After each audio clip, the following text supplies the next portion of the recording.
এই গরমে স্টাইল এবং লুক সাথে কমফোর্ট সবই পাবেন। পূর্বের ভিডিওতে আপনারা দেখেছেন চেলি ফেব্রিক্সের বিভিন্ন ওলমানি কলার এবং জিপার কলার সফট কমফোর্টেবল ফেব্রিক্সের চেলি ফেব্রিক ছিল। আজকে এসে আপনাদের জন্য দুইটি ভিন্ন ভিন্ন স্টাইলের মধ্যে পিকে কটন ফেব্রিক্সের পলো শার্ট।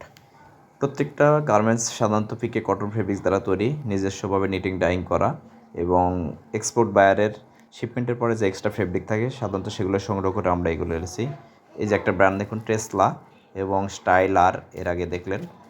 তো প্রত্যেকটা পলোর সাথেই সাধারণত জ্যাকেট, কলার এবং কাফ ম্যাচিং করে টিপিং করা এবং ইলাস্টান আছে, যা সাধারণত ওয়াশের পরে নষ্ট হয় না, রিকভারিটা খুব ভালো হয়, পূর্বের অবস্থায় ফিরে আসে ধোয়ার পরে।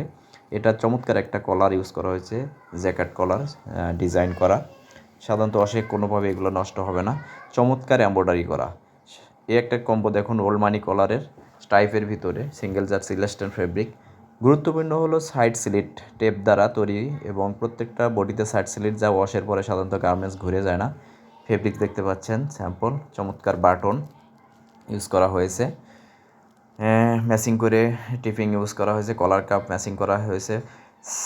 সবচেয়ে গুরুত্বপূর্ণ বিষয় হলো স্টিচিং। দেখুন কোনো পাতলা স্টিচ নাই, গার্মেন্টসের ভাষায় এটা এসপিআই 13 থেকে 14টা স্টিচ ইউজ করা হয়েছে চমৎকারভাবে। এবং আরও একটা গুরুত্বপূর্ণ বিষয় হলো সাইড স্লিট করার পরে সাধারণত গার্মেন্টস কার্ভি হয়, বাঁকা তেরা হয়, কিন্তু দেখেন স্ট্রেট রয়েছে, একদম স্ট্রেট প্রত্যেকটা গার্মেন্টস।